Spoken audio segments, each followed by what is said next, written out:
এই জমিনে উহুদের ময়দানে কোথাও হানজালা নাই। হানজালার লাশ আল্লাহ নিজ দায়িত্বে আসমানে তুলে নিয়েছে। হানজালার ঈমান হলো নবী প্রেমের জ্বলন্ত প্রমাণ। সুবহানাল্লাহ। হযরত হানজালা রাদিয়াল্লাহু তাআলা নবী প্রেমের এমন আশিক ছিলেন, নবীর এমন প্রেমিক ছিলেন, যিনি বাসর ঘরে ছিলেন, বিবির সাথে রাত্রি যাপন করেছিলেন। মদিনার গলি দিয়ে কে যেন হেঁটে যায় আর বলে যায়, কুতিলা মুহাম্মদ, কুতিলা মুহাম্মদ, মুহাম্মদ সাল্লাল্লাহু আলাইহি ওয়াসাল্লাম শহীদ হয়ে গেছে রে, মুহাম্মদ সাল্লাল্লাহু আলাইহি ওয়াসাল্লাম এই দুনিয়া থেকে বিদায় হয়ে গেছে রে। এরকম করে করে একজন চিৎকার করে দিয়ে যাচ্ছেন। এমন সময় হযরত হানজালা রাদিয়াল্লাহু তাআলা বিবির সাথে রাত্রি যাপন করে গোসল করার জন্য পানির পাত্র হাতে নিয়েছে। এমত অবস্থায় ওই মুয়াজ্জিনের ডাক যখন কানে এসেছে, নবী দুনিয়ায় নাই রে, নবী দুনিয়ায় নাই রে। এই কথা শোনার সাথে সাথে হযরত হানজালা রাদিয়াল্লাহু তাআলা গোসল করার জন্য পানির যে পাত্র হাতে নিয়েছে, পানির পাত্র হাত থেকে পড়ে গিয়েছে। পানির পাত্র হাত থেকে পড়ে গিয়েছে, ধুরে ঘরের মধ্যে ঢুকেছে। ঘরের মধ্যে ঢুকে এক হাতে তরবারি আর এক হাতে ঢাল নিয়ে বাহির হয়ে যাচ্ছে। এমত অবস্থায় বাসর রাতের সদ্য বিবাহিত স্ত্রী বুকে জড়াইয়া হযরত হানজালাকে বলতেছেন, স্বামী হে, আপনি না নবীজির থেকে, রহমতুল লিল আলামিন থেকে আমাদের লাইলাতুল জুফাফের জন্য, বাসর রাতের জন্য আপনি আমার নবী থেকে রুখসত পেয়েছেন। তখন হানজালা বললেন, বিবি রে, তুমি কি শোনো না, এক মুয়াজ্জিন, একজন বাহক ডাক দিয়ে বলে গেল, আমার নবী নাকি দুনিয়ায় নাই, আমার নবী নাকি দুনিয়া থেকে বিদায় নিয়ে গেছে। আমি কার জন্য রুখসত নেব? আমি কার জন্য ঘরে বসে থাকবো? এমন কথা যখন হানজালা বলে ফেললেন, হানজালার বিবি বলেন, ও স্বামী, আপনার অন্তরে আমার নবীর প্রেম, আমার অন্তরেও কি নবীর কম প্রেম আসেনি? আমিও নবীকে ভালোবাসি, আপনার চেয়ে ভালোবাসি। আমিও আমার নবীর মতো আপনাকে আজকের এই বাসর রাত থেকে রুখসত দিয়ে উহুদের ময়দানের জন্য অনুমতি দিলাম। সুবহানাল্লাহ।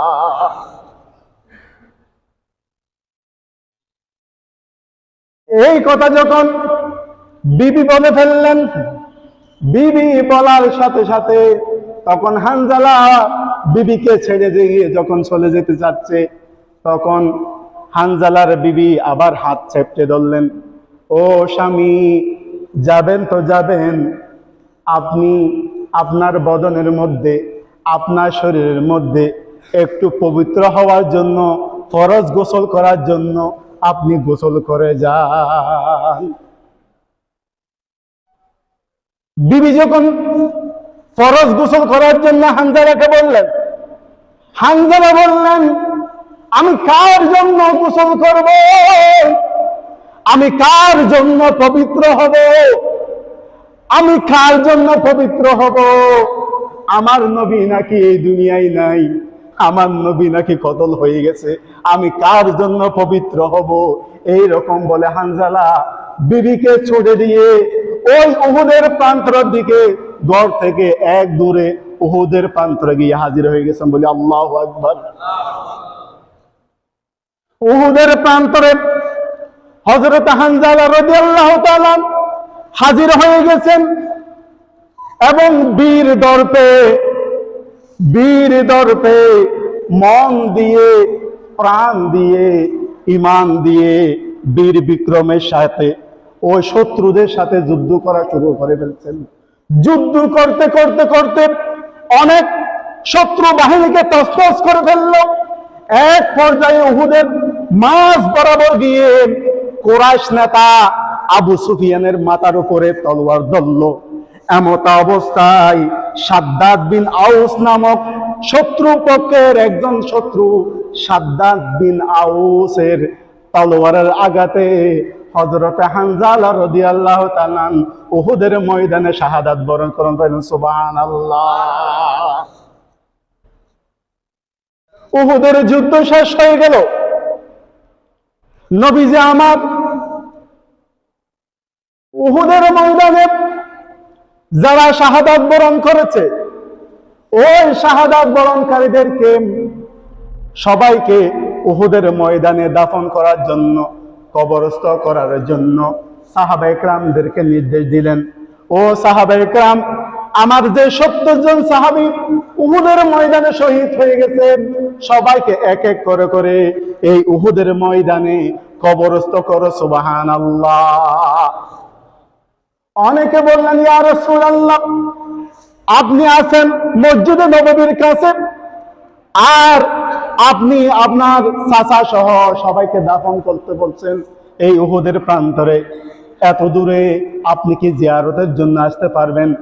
তখন আমার নবী বলেছেন, ও আমার সাহাবায়ে কেরাম, শুনো শুনো, মসজিদে নববী শরীফ কিয়ামতের আগ পর্যন্ত, কিয়ামতের আগে এই উহুদ পাহাড়ের কাছাকাছি এসে আমার নবীর মদিনার হেরম হয়ে যাবে। সুবহানাল্লাহ।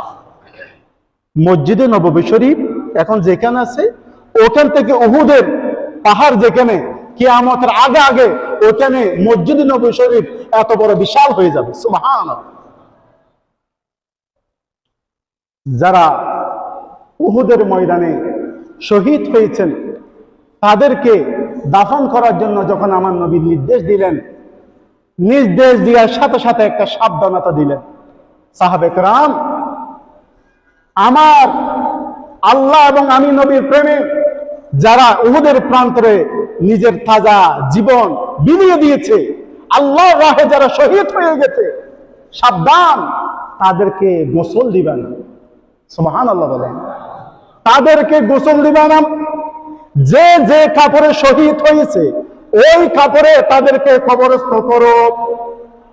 আল্লাহর হাবিবের নির্দেশ পেয়ে সাহাবায়ে কেরাম এক একজন শহীদকে কবর খনন করতেছেন এবং আস্তে আস্তে এক একজনকে উহুদের প্রান্তরে দাফন করতেছেন।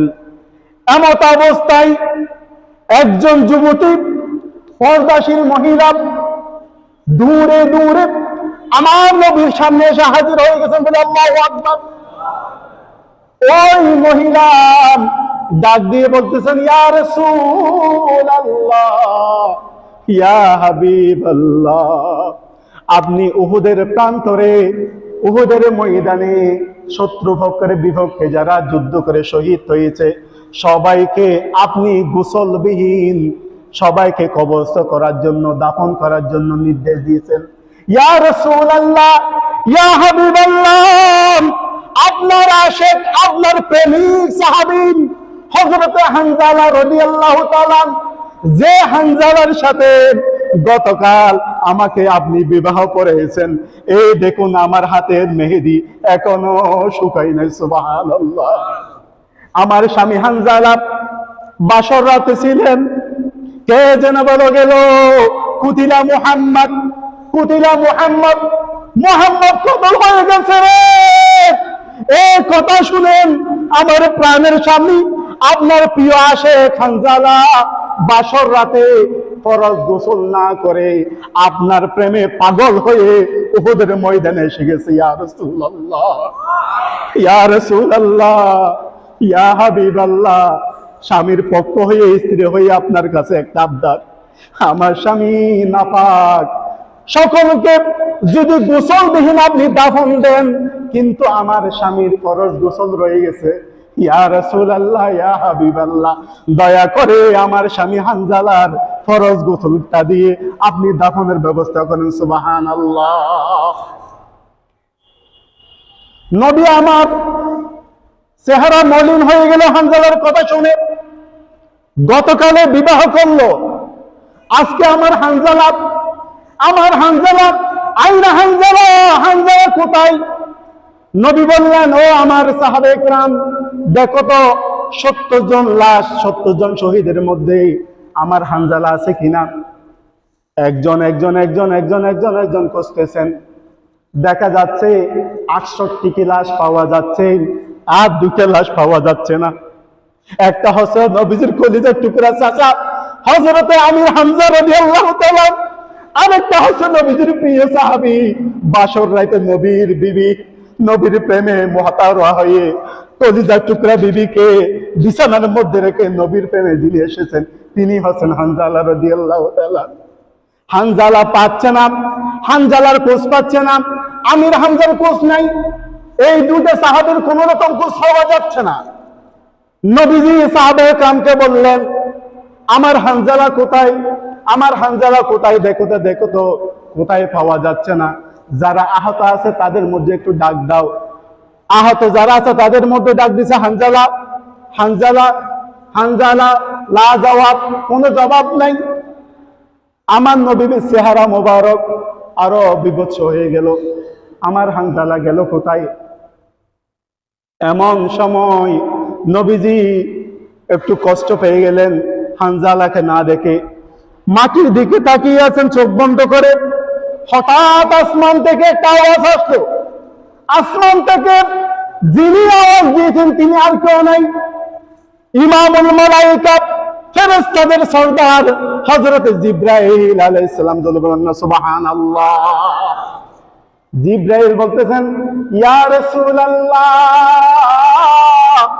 ইয়া হাবিবাল্লাহ, আপনি যে হানজালার জন্য পেরেশান করতেছেন, যে হানজালার জন্য আপনি মায়া করে কান্না করতেছেন, যে হানজালাকে উহুদের ময়দানে খুঁজতেছেন, উহুদের ময়দানে নয়, উহুদের ময়দানে নয়, এই জমিনে নয়, এই জমিনে উহুদের ময়দানে কোথাও হানজালা নাই। হানজালার লাশ আল্লাহ নিজ দায়িত্বে আসমানে তুলে নিয়েছে।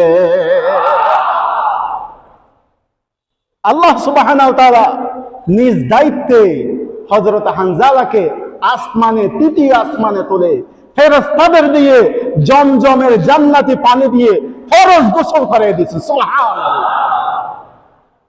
ফরজ গোসল করাই দিয়েছেন। এই কথা আমার নবীর কানে আসলো। নবীজি এবার আসমানের দিকে তাকালেন। আসমানের দিকে তাকানোর সাথে সাথে দেখা যাচ্ছে একটা পাখির মতো উড়ে উড়ে একটা লাশ জমিনের দিকে চলে আসতেছে, জমিনের দিকে চলে আসতেছে। উহুদের প্রান্তরে একটা উঁচু স্থানে হযরত হানজালা রাদিয়াল্লাহু তাআলা আনহুর লাশ, হযরত হানজালা রাদিয়াল্লাহু লাশ এরকম শুয়ে আছে। বাবলি কাটা চুল, দাড়ি মোবারক দিয়ে টপ টপ টপ টপ করে জান্নাতি পানি উহুদের ময়দানে পড়ে কুশবে ভরপুর হয়ে গেছে। সুবহানাল্লাহ। জান্নাতি রোশনি, জান্নাতি কুশব হযরত হানজালা রাদিয়াল্লাহু তাআলা থেকে সবাই পেয়ে মুগ্ধ হয়ে গেল। হানজালা পাগল ছিল, নবীর প্রেমে জীবন দিল, গোসল করাইলো তারে, গোসল করাইলো তারে ফেরেশতার দলে। নবীর প্রেমের পাগল যারা প্রেম খেলা খেলে। ঠিক কিনা মুসলমান? নবী প্রেমের পাগল যারা প্রেম খেলা খেলে, নবীর প্রেমে ওয়াইসে করনি দন্ত দে ফেলে। বলুন, নবী প্রেমের ওয়াইসে করনি দন্ত দে ফেলে। নবীর প্রেমের পাগল যারা প্রেম খেলা খেলে। লা ইলাহা ইল্লাল্লাহ, লা